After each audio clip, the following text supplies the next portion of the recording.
Olá, Momento Brasil está junto com toda a igreja do nosso país falando sobre campanha da fraternidade e quaresma.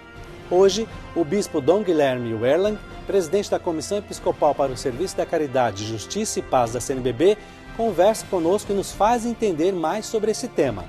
Acompanhe. A quaresma, com toda certeza, é um dos maiores tempos de graça que nós podemos viver dentro da igreja, porque nós nos preparamos para a maior de todas as festas, o maior de todos os eventos que a humanidade pode celebrar, que é a ressurreição de Jesus Cristo.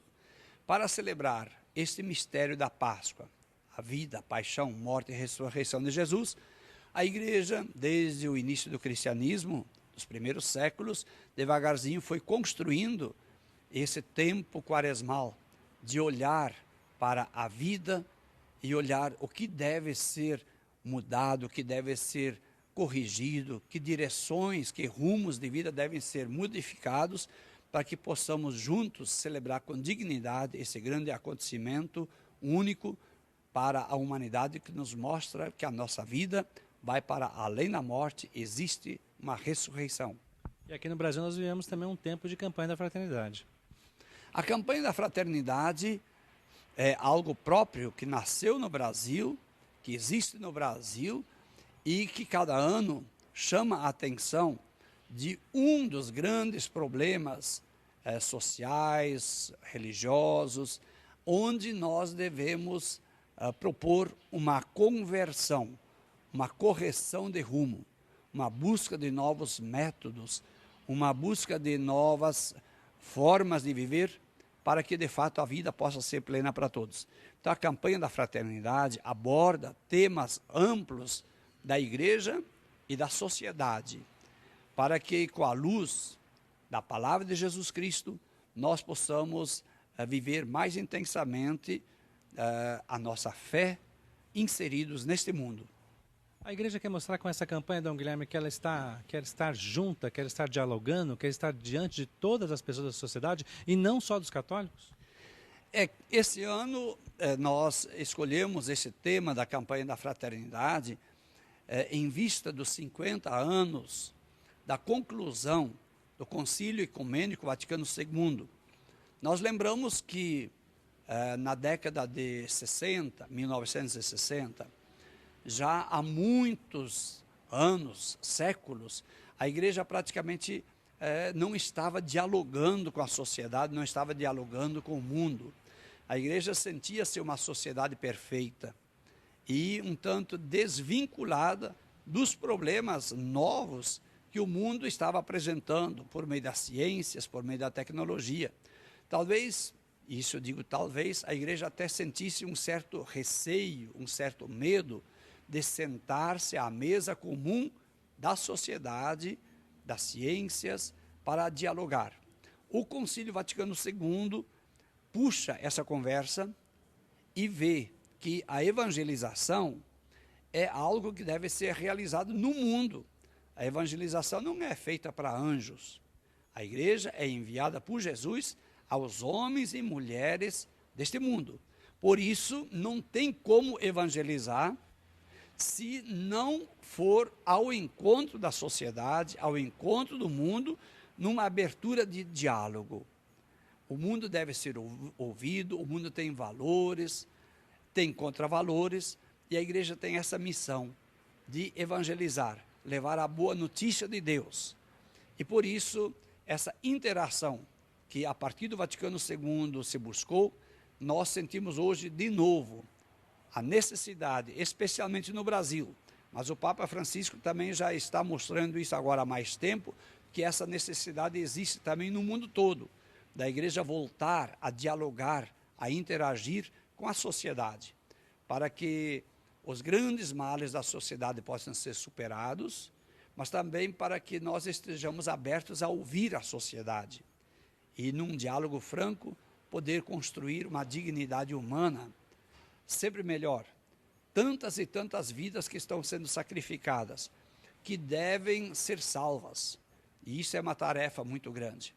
Existem tantos valores hoje nas ciências, na tecnologia, que também a igreja deve dialogar para poder aproveitar desses próprios valores para facilitar a própria evangelização.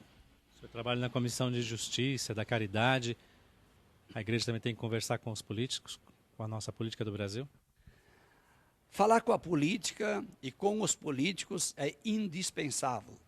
Não é possível fazer uma transformação social que não passe pela política e, em consequência, pelos políticos. A política é uma das artes mais nobres que o ser humano possui. Os políticos, nós temos muitos políticos muito bons, nos municípios, nos estados e a nível da federação nacional, portanto. Agora, temos também muitos desvios na política brasileira e temos muitos políticos que, de fato, envergonham esse cargo que a sociedade lhes confere. A igreja tem uma obrigação que nasce do próprio evangelho, não por uma ideologia, mas por um desafio evangélico de dialogar constantemente com a política e com os políticos, para que nessa ação possa, mais uma vez, haver a defesa da vida e a promoção da vida humana e de toda a vida do planeta. Porque não dá para nós defender apenas a vida humana quando nós não tivermos políticas públicas que defendam a vida como um todo, a vida do ecossistema, a vida do Código Florestal, que está triste, a vida da água, que está numa crise muito grande, nunca antes existente. Então a igreja, com certeza, deve sempre estar aberta a dialogar com a política e com os políticos. Ligado à vida social, Dom Guilherme está atento ao problema da água pelo Brasil. Ele acredita que o homem não cuida da natureza como deve e serão os mais carentes aqueles que vão sofrer mais. A água agora está sendo um grande problema em alguns estados com maior destaque, mas com certeza ainda vai ficar muito mais grave. Nós devemos analisar a questão agora da água, da carência de água, especialmente nos grandes centros urbanos, dentro de um contexto maior. Há muitos anos, há décadas, a igreja, mas não só a igreja, vem advertindo que a relação do progresso, do desenvolvimento com a natureza, a forma como está tendo essa relação, é uma forma destrutiva. E não tem jeito, vai ter as consequências.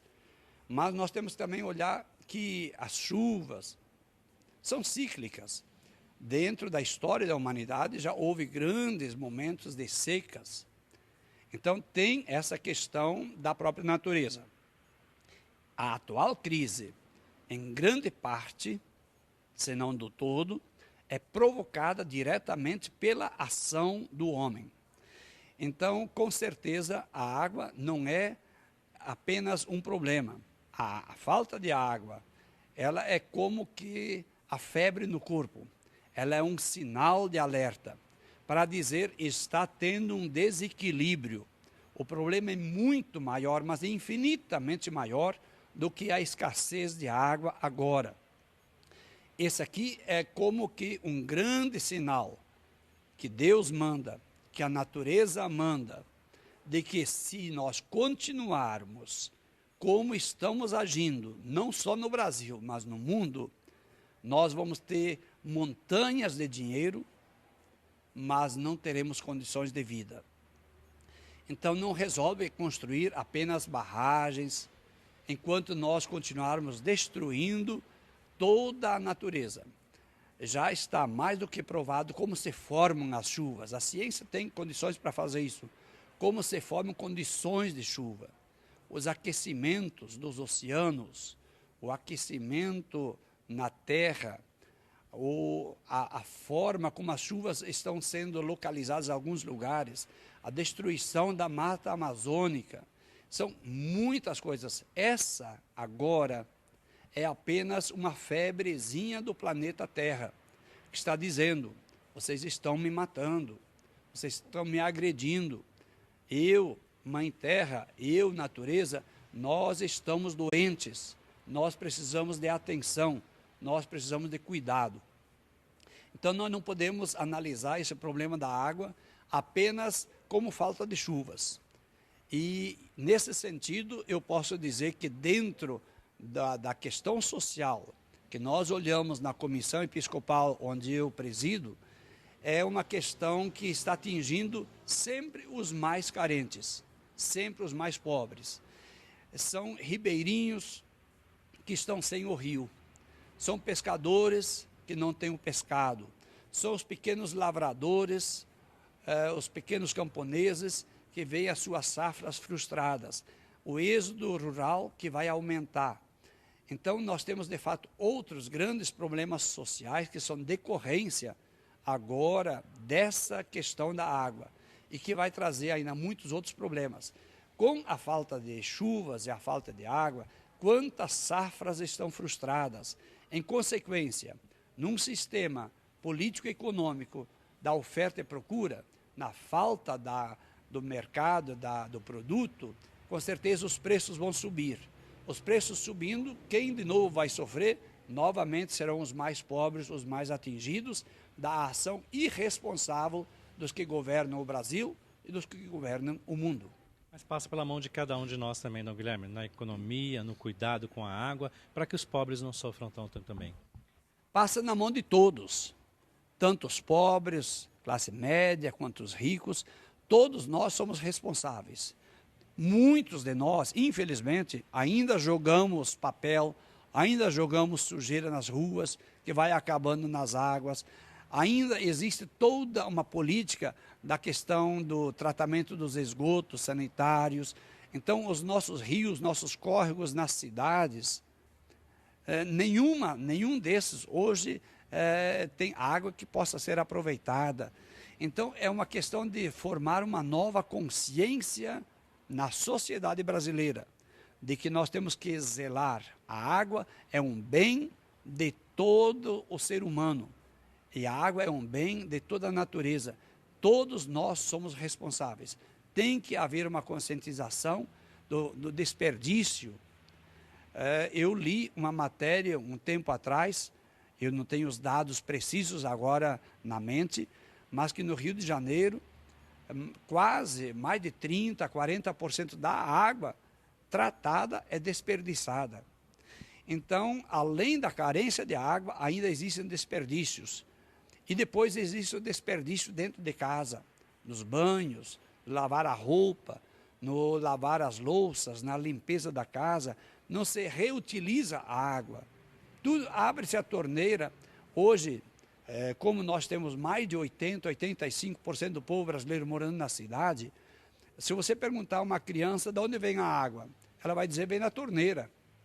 Ela não tem consciência do ecossistema. Então, há uma necessidade de um trabalho muito grande de conscientização. Não, a água não vem da torneira. Ela vem de uma mina, ela vem de uma fonte, ela vem de um lençol freático. Isso está sendo prejudicado e, em consequência, a torneira vai secar. É no diálogo que vamos vivendo a campanha da fraternidade e ajudando no cuidado com o meio ambiente. Se você quiser assistir a esse e outros programas da nossa emissora, entre no portal da Rede Século XXI, www.rs21.com.br. Até a próxima semana. Tchau.